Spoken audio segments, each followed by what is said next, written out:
जय श्री कृष्णा। कैसे हैं आप लोग फ्रेंड्स। आज की चर्चा जो है बहुत विशेष होने जा रही है। आज हम चर्चा करेंगे केतु के बारे में, क्योंकि देखिए दो ऐसे प्लेनेट हैं जो कि इस कलयुग में बहुत ज़्यादा प्रभावित कर रहे हैं। अब जैसे मैंने टाइटल दिया हुआ है वृषभ राशि 21 अप्रैल केतु करेंगे अनुकरण, ध्वज कारक योग निर्माण। तो बेहद महत्वपूर्ण होता है केतु को समझना, क्योंकि मोस्टली बहुत से लोग यही नहीं जानते हैं कि उनको राहु के ज़्यादा इफेक्ट मिल रहे हैं या केतु के ज़्यादा इफेक्ट मिल रहे हैं। हालांकि ये दोनों ही ग्रह जो हैं एक दूसरे से सप्तम रहते हैं। अब यहाँ पर चर्चा को थोड़ा सा विराम देकर 1 मिनट ही चर्चा में करना चाहूँगी इनके प्रभावों के बारे में, जिससे आप बहुत बेहतरीन तरीके से जान सकेंगे कि आपको राहु के इफेक्ट ज़्यादा मिल रहे हैं या केतु के। जैसे हम देखिए सभी लोग जानते हैं केतु को प्रकृति की गोद ज़्यादा पसंद है, वहीं राहु जो है शहरी जीवन को प्रभावित करते हैं। केतु जो है एकांत में बहुत खुश रहते हैं, लेकिन राहु को जो है भीड़ चाहिए होती है खुश रहने के लिए। वहीं केतु जो है आपको मौके प्रदान करते हैं और राहु आपको धोखा दिलवाते हैं। केतु अमृत हैं तो वहीं राहु जहर और नशा है। जहाँ केतु हर बात को मान लेते हैं आराम से, वहीं केतु हर बात में सवाल करते हैं। जहाँ केतु एक अनुकृत साधु हैं, वहीं राहु डिजिटल साधु हैं। जहाँ केतु जीवन में आपके एक अलगाव को उत्पन्न करते हैं, केतु आपका जुड़ाव यानी किसी चीज़ के लिए अति तक हो जाए। बहुत से पेरेंट्स को आप देखते हैं उनके बच्चे उनका बहुत अनादर करते रहते, लेकिन फिर भी उनका जो लगाव होता है वो बच्चों के प्रति ही होता है। ये सारी चीज़ें जो होती हैं ये राहु केतु प्रभावित होती हैं। केतु जो होते हैं वो समस्या उत्पन्न, क्षमा करें, राहु जो होते हैं समस्या उत्पन्न करते हैं, लेकिन केतु उसमें समाधान उत्पन्न करते हैं। हर चीज़ का समाधान अगर आपको कहीं से प्राप्त होगा तो वो केतु से ही प्राप्त होगा। अब केतु, अब मोस्टली क्या इसको हम ये समझें कि केतु हमारे घर में बैठे हुए हैं तो क्या हमें परिवार से अलग कर देंगे। देखिए अलग कर सकते हैं, लेकिन यहाँ पर क्या है, राहु जो हैं ईश्वर पर शक करते हैं और केतु ईश्वर पर विश्वास करते हैं, ईश्वर भक्त होते हैं। अब इन दोनों चीज़ों में केतु क्या है, या तो आपको बहुत बड़ा मातृ भक्त बनाएंगे और या फिर आपको माता से अलगाव उत्पन्न करेंगे। ये दो चीज़ें हो सकती हैं केतु के। अलगाव किसी भी स्थिति में हो सकता है, स्वास्थ्य समस्या हो सकती है या फिर स्वभाव में किसी प्रकार की समस्या हो सकती है। और वहीं केतु जो है आपको प्रोफेशनली भी अलग कर सकते हैं। अब केतु का प्रभाव जो है इस समय बेहद महत्वपूर्ण भावों पर है। अब जैसे कि हम सभी लोग इस समय किन ग्रहों की स्थिति पर ध्यान दे रहे हैं, जैसे कि हम देख रहे हैं इस समय बुध आपके इस भाव से गोचर कर रहे हैं और शुक्र इस भाव से गोचर कर रहे हैं। तो ये देखिए केतु के लिए बहुत ही सिंबल है, आसान जानना शुक्र और बुध की स्थिति से कि केतु आपके लिए शुभ फलकारी हैं या अशुभ फलकारी हैं। बहुत महत्वपूर्ण हो जाता है। देखिए क्षमा कीजिएगा, शुक्र इस समय पर आपके लग्न से गोचर कर रहे हैं, जिससे हमें ये जानना बहुत ही आवश्यक हो जाएगा, मतलब कि देखिए अगर बुध पीछे है और शुक्र आगे है, तुरंत समझ जाइए कि वर्तमान समय आपको केतु के लिए दृष्टिकोण से बहुत अच्छा है। ऐसे समय में केतु के अनुसार जो लोग कार्य करते हैं वह बहुत ही उन्नति को प्राप्त करते हैं। अब केतु ध्वज कारक, जैसे आपने बहुत से लोगों की गाड़ियों पर देखा होगा ध्वज लगे होते हैं। आजकल तो मोस्टली सभी लोग ध्वज लगाने लगे हैं, जो लोग पार्टी के कार्यकर्ता हैं या जो लोग ऐसे ही नेशनल फ्लैग लगा लेते हैं। लेकिन जिन लोगों को शासन प्रशासन की तरफ से फ्लैग लगी हुई गाड़ियाँ मिलती हैं, उनके केतु ही अच्छे प्रभाव दे रहे होते हैं।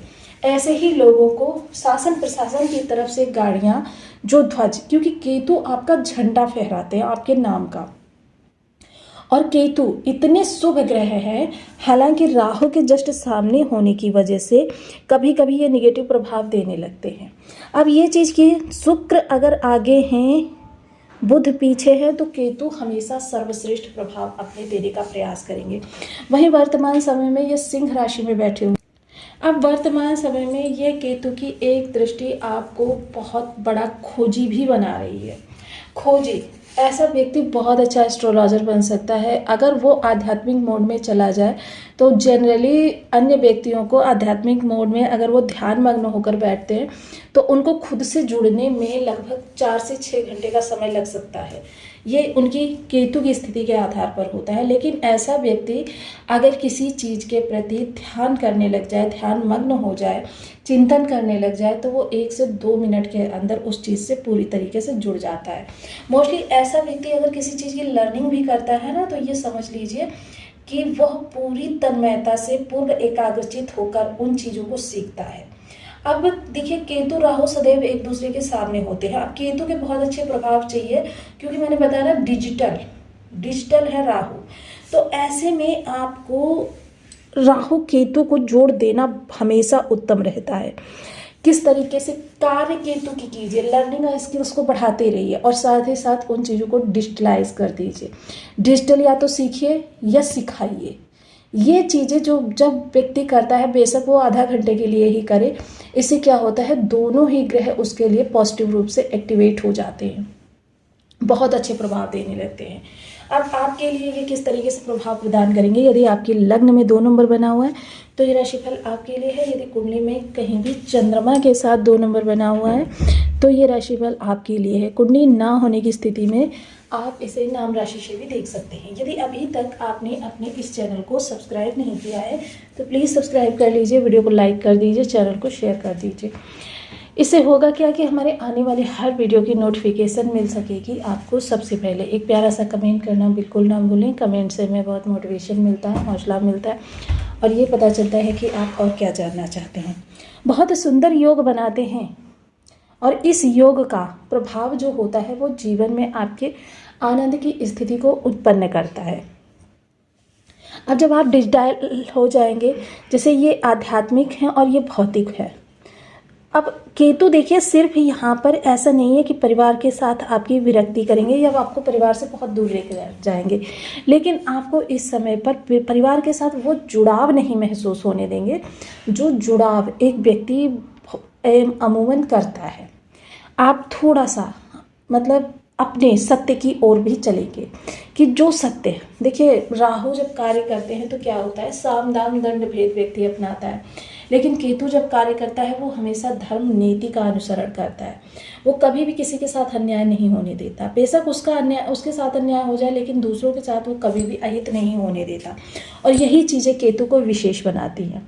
अब देखिए, मोस्टली मैंने एक चीज़ और यहाँ पर कहना चाहूँगी कि बहुत से लोग कहते हैं कि हमको प्राप्त नहीं हो रहा।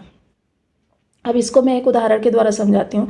किसी के अगर 12 भाव में केतु बैठा हुआ है तो ये मोक्ष कारक है, लेकिन क्या सिर्फ ग्रह के बैठ जाने से ही व्यक्ति को मोक्ष मिल जाएगा, या ग्रह बैठ गया है तो आपको धन धान्य से परिपूर्ण कर देगा। देखिए, ग्रह तो अपने स्थान पर बैठ गया है और देने के लिए भी तैयार है, लेकिन जब तक आप उसके पास जाएंगे नहीं, उसको समझाएंगे नहीं, तब तक वो कैसे आपको देगा। वो तो अपना दरबार खोलकर बैठा है। अब दरबार में जब आप जाएंगे तभी तो आपको चीज़ें प्राप्त होंगी। ऐसा व्यक्ति अगर धर्म से जुड़ा हुआ रहेगा, अपने सत्य का चिंतन करता रहेगा, तो उसे मोक्ष प्राप्त होगा। लेकिन अगर ऐसा व्यक्ति जो है धर्म का अनुसरण नहीं करेगा तो उसे मोक्ष किसी भी अवस्था में नहीं मिलेगा। तो इन चीज़ों को समझिए, क्योंकि देने वाले के लिए हम क्या प्रयास कर रहे हैं ये जानना बहुत ज़रूरी होता है, और यही चीज़ें आपके जीवन में प्रभाव को उत्पन्न करती हैं। अब जैसे कि देखिए, 12 दृष्टि केतु की यहाँ पर जाएगी, तो ऐसी दृष्टि में विदेशों से जुड़ना, अपने कार्य को डिजिटलाइज करना या किसी निवेश फील्ड में जाना, ये आपके लिए बहुत लाभकारी होगा। निवेश, जिन लोगों का इस समय निवेश करेंगे या निवेश, वो बहुत ज़्यादा उनको अच्छा रिजल्ट लेकर आएगा। क्योंकि देखिए क्या होता है, केतु आपका आंतरिक मोड है। जैसे मैंने पहले बताया ना कि आपके मन की अंतर्दशा है। अब एक स्टूडेंट आपका लापरवाही से चीज़ों को पढ़ रहा है और एक स्टूडेंट जो है पूरी तन्मयता के साथ एकाग्रचित होकर चीज़ों को सीख रहा है। तो दोनों में से बेटर परफॉर्मेंस किसका रहेगा? जो तन्मयता से चीज़ों को सीख रहा है। और यही तन्मयता आपको देते हैं केतु। और केतु आपको देखिए, मोस्टली केतु क्या है, एक आध्यात्मिक प्लेनेट है, भौतिक जगत से थोड़े से अलग, लेकिन ऐसा नहीं कि भौतिक जगत के लिए कुछ नहीं करते। मैंने जैसे बताया ना, ध्वज कारक योग निर्मित करते हैं, ध्वज गाड़ियों पर लगवाने का कार्य करते हैं। और वर्तमान समय में आपकी मन की वह स्थिति जो एकदम चीज़ों को एक ही, मतलब आप अगर गंभीर मुद्रा में होकर एकाग्रता से किसी चीज़ को सिर्फ एक दृष्टिपात कर ले, वो चीज़ आपको हमेशा के लिए लर्न हो जाएगी। यह योग केतु ने इस समय पर बनाया हुआ है। तो ऐसे में अपने कार्य से अपडेट रहना, अपनी स्किल्स को बढ़ाते रहना, थोड़ा सा उनको डिजिटलाइज करना, ये आपके लिए बहुत शुभ फलकारक होगा। अध्यात्म में अब हम ऐसा नहीं कहते हैं कि आप पूरा समय अध्यात्म में ही लगाए रखिए, जिससे कि क्या हो कि आपको, देखिए, हर चीज़ का एक करने का सही सिद्धांत है। खेल भी ज़रूरी है, पढ़ाई भी ज़रूरी है। जैसे हम स्टूडेंट्स को समझाते हैं कि जीवन में हर चीज़ ज़रूरी है, तो इसी तरीके से 24 घंटे आप राहु जनित कार्य यदि कर रहे हैं तो उसमें से लाइफ के आधा घंटा, 24 घंटे में से आधा घंटा आप आध्यात्मिक मोड में हो सकते हैं। देखिए, एक दीपक अवश्य जलाएं पूर्व दिशा में। इससे क्या होता है कि आपका जो केतु या आपकी जो सोच, वो एक नए निरपेक्ष कार्यों को करने में आपकी मदद करती है। और निरपेक्षता आपसे पसंद करते हैं केतु। वहीं ऐसे बच्चों के लिए कुछ करना जो अभावग्रस्त बच्चे हैं, ऐसे बच्चों के लिए कुछ करना आपके केतु को बहुत प्रसन्न करता है। किसी भी देवी देवता की आराधना करें, जो भी आपका इष्ट है, लेकिन आराधना अवश्य करें। 2 रंग की ध्वजा घर पर या धर्म स्थान पर अवश्य लगवाएं। काले सफ़ेद तिल ले लें, संख्या आप निश्चित कर सकते हैं। इनको दान करें। देखिए, अगर आपको कोई दान करने वाला नहीं मिल रहा है, एंटी क्लॉकवाइज सिर से उतारिए और जल प्रवाह कर दीजिए। इससे आपको बहुत ज़्यादा लाभ प्राप्त होगा। केतु अगर आपकी, कहते हैं ना, स्किल पावर को बहुत अच्छा कर रहे हैं, तब तो ये केतु बहुत अच्छे हैं। व्यक्ति